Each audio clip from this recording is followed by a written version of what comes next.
আজকের ভিডিওতে তোমাদের প্রত্যেককে স্বাগত।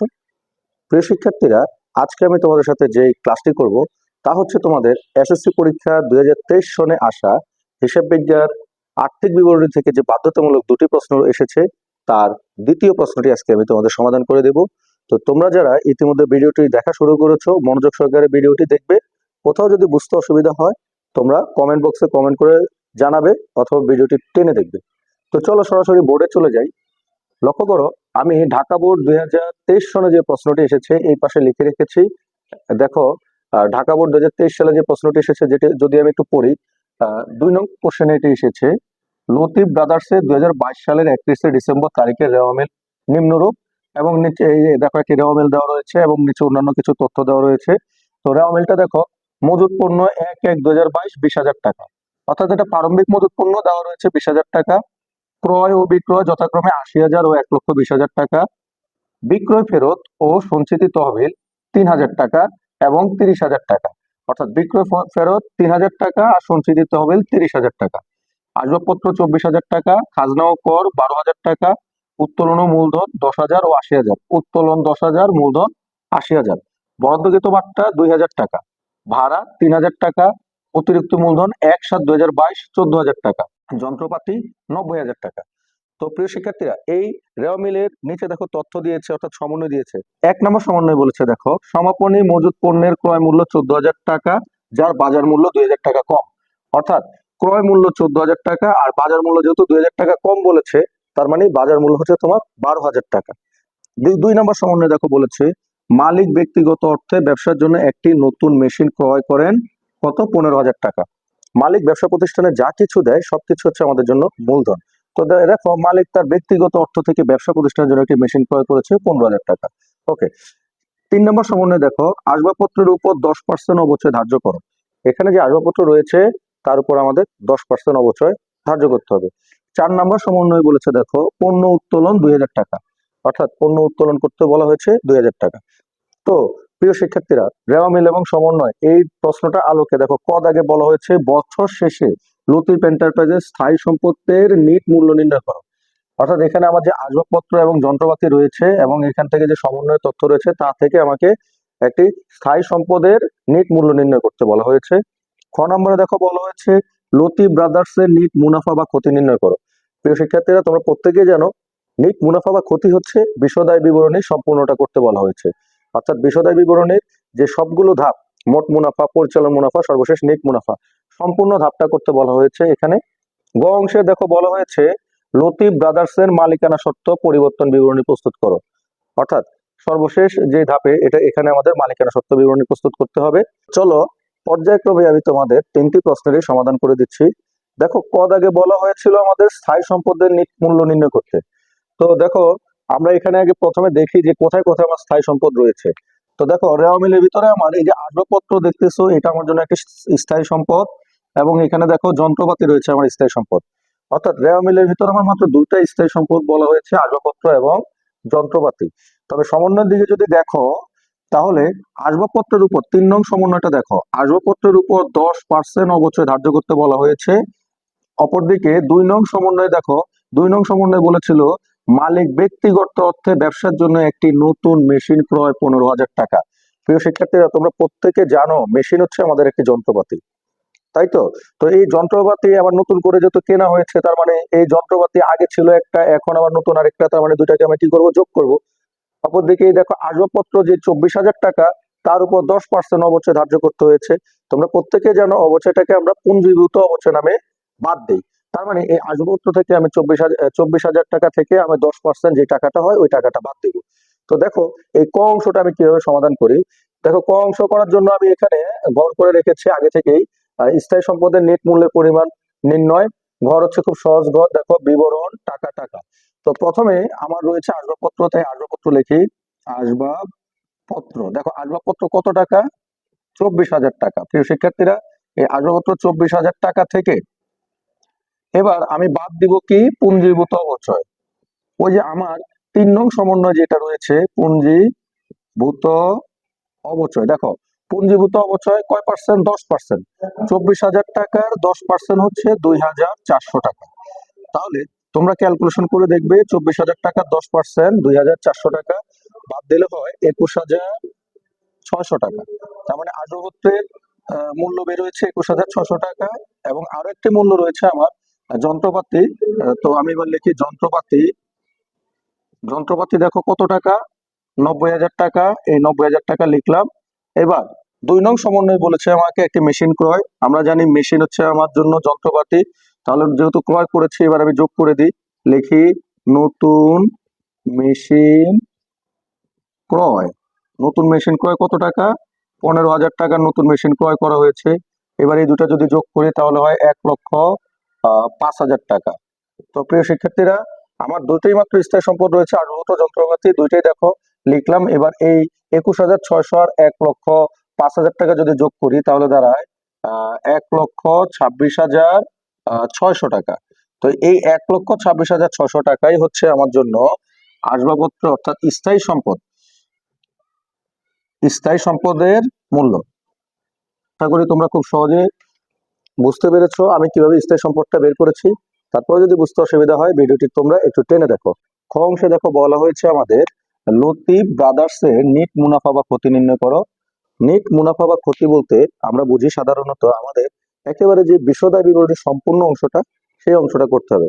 অর্থাৎ প্রথমে আমাদের বের করতে হবে মোট মুনাফা, পরবর্তীতে বের করতে হবে আমাদের পরিচালন মুনাফা, সর্বশেষ নিট মুনাফা। 3টা ধাপের কাজ রয়েছে। তো এই নিট মুনাফা বা ক্ষতি করার জন্য দেখো আমি এই পাশে বিশদ আয় বিবরণী ঘরটি করে রেখেছি, দেখতে পাচ্ছ নিশ্চয়ই। লতিফ ব্রাদার্স এর বিশদ আয় বিবরণী 31শে ডিসেম্বর 2022 সালের সমাপ্ত বছরের জন্য বিবরণ, টাকার ঘর 3টি। মুনাফার জন্য প্রথম যে স্টেপটা সেটা হচ্ছে আমাকে মোট মুনাফা নির্ণয় করতে হবে। আর মোট মুনাফা নির্ণয় করার জন্য প্রথমে আমাকে নেট বিক্রয় থেকে বিক্রিত পণ্যের ব্যয় বাদ দিতে হবে। তাহলে কি বের করতে হবে, প্রথমে নেট বিক্রয়, তার থেকে বাদ দিব কি, বিক্রিত পণ্যের ব্যয়। ওকে, তো নেট বিক্রয়ের জন্য দেখো আমার এখানে বিক্রয় রয়েছে 1,20,000 টাকা। তো আমি প্রথমে বিক্রয় আনি। বিক্রয় কত টাকা, 1,20,000 টাকা। এই লিখলাম আমি 1,20,000 টাকা। এই বিক্রয় থেকে এবার দেখো আমার সমন্বয়ে কোনো আইটেম বলেছে কিনা বা বিক্রয় ফেরত বলেছে কিনা। দেখো এই যে রেওয়া মিলের ভিতরে একটি বিক্রয় ফেরত বলে দিয়েছে 3,000 টাকা। নিশ্চয়ই লক্ষ্য করছো বিক্রয় ক্রেডিট পাশে বসে আর বিক্রয় ফেরতটা বসে ডেবিট পাশে।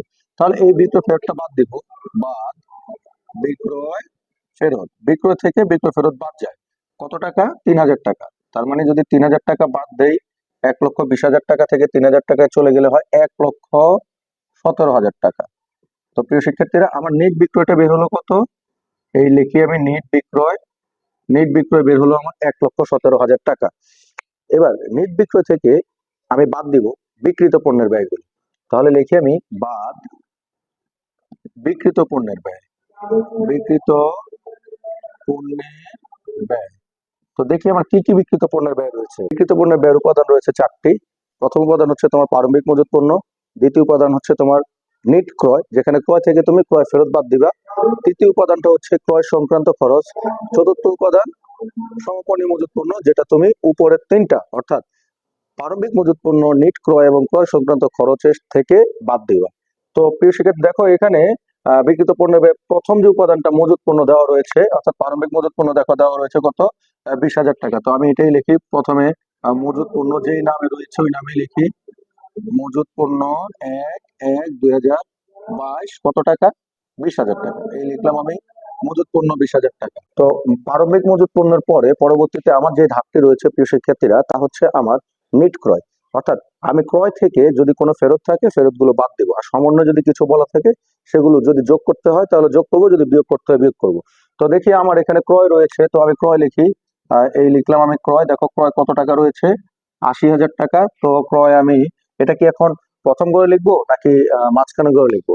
যদি সমন্বয়ের আইটেম হয় তাহলে প্রথম করে লিখবো, আর যদি সমন্বয় না থাকে তাহলে সরাসরি মাঝখানে করে লিখবো। তো প্রিয় শিক্ষার্থীরা, যেহেতু রেওয়া মিলের ভিতর কোনো ফেরত বলে নাই, এবার সমন্বয়ের দিকে দেখি। দেখো সমন্বয়ের 4 নম্বরে আমাদের বলে দিয়েছে পণ্য উত্তোলন কত টাকা, 2,000 টাকা। পণ্য বলতে আমরা ক্রয়কে বুঝি, আর এই ক্রয় কি করা হয়েছে, উত্তোলন করা হয়েছে। অর্থাৎ ক্রয় থেকে এখন কি করতে হবে, উত্তোলনটা বাদ দিয়ে দিতে হবে। তাহলে ক্রয় যেহেতু এটা সমন্বয় আইটেম হয়ে গেল, তাহলে আমি লিখি এবার প্রথম করে ক্রয় কত টাকা, 80,000 টাকা বাদ পণ্য উত্তোলন। এই পণ্য উত্তোলন নাম দিলাম। পণ্য উত্তোলন কত টাকা উত্তোলন করা হয়েছে, 2,000 টাকা। এই 2,000 টাকা যদি বাদ দেই, 80,000 থেকে 2,000 চলে গেলে হয় তোমার ৭৮,০০০ টাকা। এই ৭৮,০০০ টাকা আমি মাঝখানে করে লিখলাম, অর্থাৎ নিট ক্রয়ের কাজ আমার শেষ। নিট ক্রয়ের পরে হচ্ছে ক্রয় সংক্রান্ত খরচ।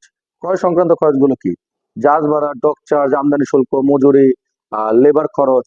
তো দেখো এখানে কোনো কিছু রয়েছে কিনা। এখানে আমার কোনো এই উদ্দীপকে কোথাও কোনো আহ, ক্রয় সংক্রান্ত খরচের কোনো কথা বলা নেই, সমন্বয়ে আমার কোনো ক্রয় সংক্রান্ত খরচের কথা বলা নেই। তাহলে সরাসরি আমি তৃতীয় ধাপটা যেহেতু পাচ্ছি না, এবার তাহলে আমি এই দুইটা যোগ করব, অর্থাৎ 20,000 আর 78,000 টাকা যদি যোগ করি, তাহলে হয় হচ্ছে আমার 98,000 টাকা। এবং সর্বশেষ বিক্রিত পণ্যের ব্যয়ের উপাদান যেটা হচ্ছে সমাপনী মজুত পণ্য, এই সমাপনী মজুত পণ্য এখন আমি 98,000 টাকা থেকে বিয়োগ করব। তো লক্ষ্য করো আমার সমাপনী মজুত পণ্য কত রয়েছে। সমাপনী মজুত পণ্যের ক্রয় মূল্য 14,000 টাকা, বাজার মূল্য 2,000 টাকা কম। প্রিয় শিক্ষার্থীরা, সমাপনী মজুত পণ্যের ক্ষেত্রে সবসময় কম মূল্যটা তুমি নির্ণয় করবা। অর্থাৎ এখানে দেখো ক্রয় মূল্য বলছে 14,000 টাকা, আর বাজার মূল্য 2,000 টাকা কম। মানে কি দাঁড়ালো? বাজার মূল্য 12,000 টাকা। 14,000 টাকা ক্রয় মূল্য আর বাজার মূল্য 2,000 টাকা কম, মানে 12,000 টাকা। তার মানে আমি কোনটা নিব? কম মূল্যটা। তার মানে আমি এই 12,000 টাকা নিব। তাহলে বাদ সমাপনী মজুদ পণ্য কত টাকা? এই 12,000 টাকা। এবার আমি বাদ দিব, হয় 86,000 টাকা। তো প্রিয় শিক্ষার্থীরা, তাহলে আমার দাঁড়ালো কত? 86,000 টাকা। তাহলে এই 86,000 টাকা হচ্ছে আমার বিক্রিত পণ্যের ব্যয়, যেটা আমি কি করব? এই নিট বিক্রয় থেকে এবার বাদ দিব। এই 1,17,000 টাকা থেকে যদি 86,000 টাকা বাদ দেয়, তাহলে আমার দাঁড়ায় 31,000 টাকা। এই 31,000 টাকা হচ্ছে আমার মোট মুনাফা। মোট মুনাফা। তো আমার মোট মুনাফা বের হয়েছে কত? 31,000 টাকা। এই মোট মুনাফা থেকে এবার আমি বাদ দিব আমার পরিচালন ব্যয়গুলো। তাহলে পাবো আমি পরিচালন মুনাফা। তো দেখো আমি বাদ দিব কি? বাদ পরিচালন ব্যয়। পরিচালন ব্যয়গুলো বাদ দিব। দেখো টাইটেল দিয়ে নিলাম পরিচালন ব্যয়। এবার লক্ষ্য করি আমার এখানে কি কি পরিচালন ব্যয় রয়েছে।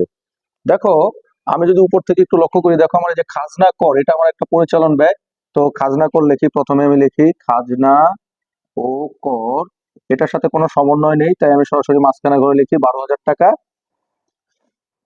তারপরে রয়েছে দেখো উপর থেকে যদি আমি দেখি, আমার আরেকটি পরিচালন ব্যয় রয়েছে বরাদ্দকৃত বাট্টা 2,000 টাকা। এটার সাথেও সমন্বয় নেই, এটাও লিখি বরাদ্দকৃত বাট্টা। বরাদ্দকৃত বাট্টা কত টাকা? 2,000 টাকা। এটার সাথে সমন্বয় নেই। এছাড়া রয়েছে দেখো ভাড়া। ভাড়া আমার জন্য পরিচালন ব্যয় 3,000 টাকা। লিখি ভাড়া।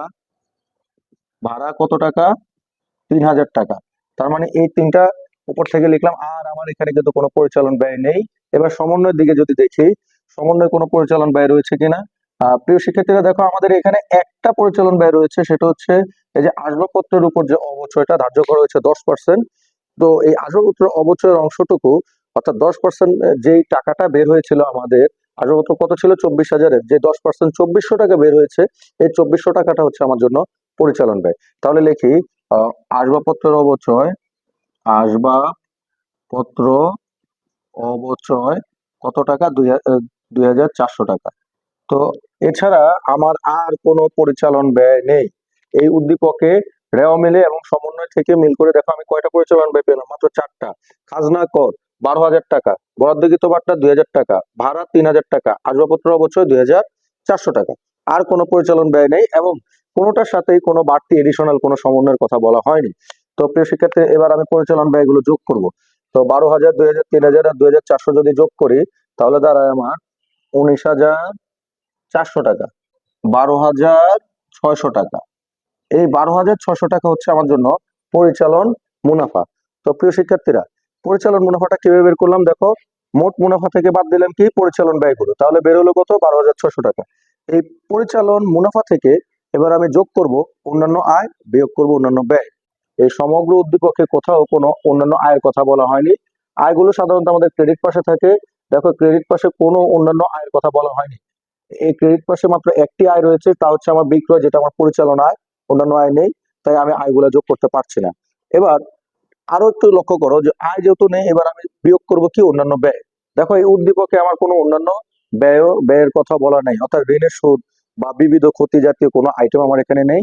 তাই আমি ব্যয়গুলো আর বাদ দিতে পারছি না, অন্যান্য আয় এবং অন্যান্য ব্যয় যোগ বিয়োগ যত করতে পারছি না। তাই এই 12,600 টাকাই হচ্ছে আমার জন্য নিট মুনাফা। এই 12,600 টাকাই আমার নিট মুনাফা। তো প্রিয় শিক্ষার্থীরা, আশা করি তোমরা খুব সহজে বুঝতে পেরেছো আমি কিভাবে নেট মুনাফাটা নির্ণয় করলাম। লতিফ ব্রাদার্স এর মালিকানা সত্ত্ব পরিবর্তন বিবরণী প্রস্তুত করো। তো দেখো আমি মালিকানা সত্ত্বের নির্ধারিত ঘরটি করে রেখেছি। লতিফ ব্রাদার্স মালিকানা সত্ত্ব বিবরণী 31শে ডিসেম্বর 2022 সালের সমাপ্ত বছরের জন্য, এবং বিবরণ টাকার ঘর দুটি। তো প্রিয় শিক্ষার্থীরা, মালিকানা সত্ত্বের প্রথম উপাদান কি? মূলধন।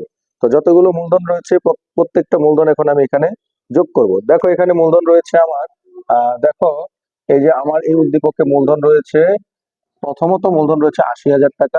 তো ফার্স্টে আমি লিখি মূলধন কত টাকা? 80,000 টাকা। তো বললাম যতগুলো মূলধন রয়েছে, অর্থাৎ উদ্দীপকে তোমার একটা অতিরিক্ত মূলধন রয়েছে। দেখো এই যে এটা একটা অতিরিক্ত মূলধন রয়েছে, কত টাকা? 14,000 টাকা। তো এই 14,000 টাকা অতিরিক্ত মূলধন যোগ করবো আমি। তাহলে যোগ অতিরিক্ত মূলধন, যোগ অতিরিক্ত মূলধন, অতিরিক্ত মূলধন কত কত? 1, 7, কত? 22। 14,000 টাকার অতিরিক্ত মূলধন আমি যোগ করব। যোগ করলে দাঁড়ায় আমার 94,000 টাকা। তাহলে মূলধন আর অতিরিক্ত মূলধন আমি যোগ করলাম। এবার দেখে আর কোনো মূলধন রয়েছে কিনা। দেখো সমন্বয়ে এই যে আমাদের 2 নম্বর সমন্বয়, এই যে মালিক ব্যক্তিগত অর্থে ব্যবসার জন্য একটি নতুন মেশিন ক্রয় করলো 15,000 টাকা। এই টাকাটাও আমাদেরকে মালিক যা কিছু দেয় তাই আমাদের মূলধন। তো এই 15,000 টাকাটাও আমাদের জন্য অতিরিক্ত মূলধন। তো আমি লিখি যোগ মূলধন স্বরূপ মেশিন ক্রয়। মূলধন স্বরূপ মেশিন ক্রয় কত টাকা? দেখো 15,000 টাকা। তাহলে এই 15,000 টাকা আমি কি করব? যোগ করব। 1,09,000 টাকা। তাহলে এই লিখলাম আমি 1,09,000 টাকা। অর্থাৎ মূলধন গুলো যোগ করার পরে এবার হচ্ছে আমার কাজ, নেট মুনাফা রয়েছে কিনা। নেট মুনাফা যোগ করব, যদি ক্ষতি থাকে বিয়োগ করব। তো শিক্ষার্থীরা, আমরা খ অংশ যখন করেছিলাম, খ অংশে কিন্তু আমরা নেট মুনাফা বের করেছিলাম। তোমাদের নিশ্চয় মনে আছে, আমাদের খ অংশে নেট মুনাফা বের হয়েছিল। ওই নেট মুনাফাটা আমরা এখন যোগ করব। তাহলে যোগ কি লিখবো আমি? নেট মুনাফা। লক্ষ্য করো, নেট মুনাফা আমার খ অংশে বের হয়েছিল 11,400 টাকা। এই 11,400 টাকা এখন আমি কি করব? এই 1,09,000 টাকার সাথে আমি যোগ করব। তাহলে 1,09,000 টাকার সাথে যদি 11,400 টাকা যোগ করি, তাহলে দাঁড়াচ্ছে 1,20,400 টাকা। তো 1,20,400 টাকা আমার নেট মুনাফা যোগ করার পরে হয়ে গেল। তো দেখো যোগের কাজগুলো কিন্তু আমার শেষ। অর্থাৎ মূলধনের সাথে আমি অতিরিক্ত মূলধন যোগ করলাম, এবং আরো একটি অতিরিক্ত মূলধন আমার মেশিন, সেটাও যোগ করলাম, নেট মুনাফা যোগ করলাম। এবার কাজ হচ্ছে আমার বিয়োগ করা। তো বিয়োগে কি হয়? প্রথমে উত্তোলন গুলো দেখবো, উত্তোলন রয়েছে কিনা। দেখো এই উদ্দীপকে আমার উত্তোলন রয়েছে 10,000 টাকা। তো এই 10,000 টাকা প্রথমে বিয়োগ দিব। বিয়োগ উত্তোলন, উত্তোলন কত টাকা? 10,000 টাকা। তো এই 1,20,400 টাকা থেকে যদি 10,000 টাকা বাদ দেই, তাহলে দাঁড়ায় 1,10,400 টাকা। তো প্রিয় শিক্ষার্থীরা, উত্তোলনটা বাদ দিয়ে দিলাম, আর কোন উত্তোলন কিন্তু আমার এখানে দেওয়া মিলে নেই। এবার সমন্বয় দেখি কোনো কিছু আছে কিনা বাদ দেওয়ার মতো। দেখো সমন্বয় 4 নাম্বার সমন্বয় কিন্তু বলা হয়েছে আমাদের পণ্য উত্তোলন, যেটা আমরা ক্রয় থেকে বাদ দিয়েছিলাম। এই উত্তোলনটা আবার আমি এখান থেকে বাদ দিব। বাদ পণ্য উত্তোলন। পণ্য উত্তোলন কত টাকা? দেখো এটা যেহেতু একটা উত্তোলন, এটাও বাদ দেবো 2,000 টাকা। তো এই 2,000 টাকা যদি বাদ দেই, 1,10,400 থেকে যদি 2,000 বাদ দেই, তাহলে থাকে 1,08,400 টাকা। তো 1,08,400 টাকা আমি শেষের ঘরে লিখলাম। এখনো কিন্তু কাজ শেষ হয়নি প্রিয় শিক্ষার্থীরা। আমি প্রথমত মূলধন গুলো যোগ করলাম, মূলধনের সাথে যোগ করলাম নেট মুনাফা, বাদ দিলাম উত্তোলন গুলো। তারপরে কিন্তু আমার কাজ শেষ হয়নি। এখন সর্বশেষ আমার যে একটা সঞ্চিতি তহবিল রয়েছে 30,000 টাকা, এই সঞ্চিতিটা আমার মালিকানা সত্ত্ব, এটা আমি মালিকানা সত্ত্বের সাথে যোগ করে দেব। দেখো তাহলে লিখবো আমি যোগ সঞ্চিতি তহবিল। সঞ্চিতি তহবিল কত টাকা? দেখো সঞ্চিতি তহবিল হচ্ছে 30,000 টাকা। তাহলে এই 30,000 টাকা যদি যোগ করি, তাহলে দাঁড়াচ্ছে 1,38,400 টাকা। এই 1,38,400 টাকাই হচ্ছে আমার মালিকানা সত্ত্ব সমাপনী উদ্বৃত্ত। তো আশা করি তোমরা খুব সহজে বুঝতে পেরেছো আমি কিভাবে মালিকানা সত্ত্বটি করলাম। তারপর যদি বুঝতে অসুবিধা হয়, ভিডিওটি একটু টেনে দেখো।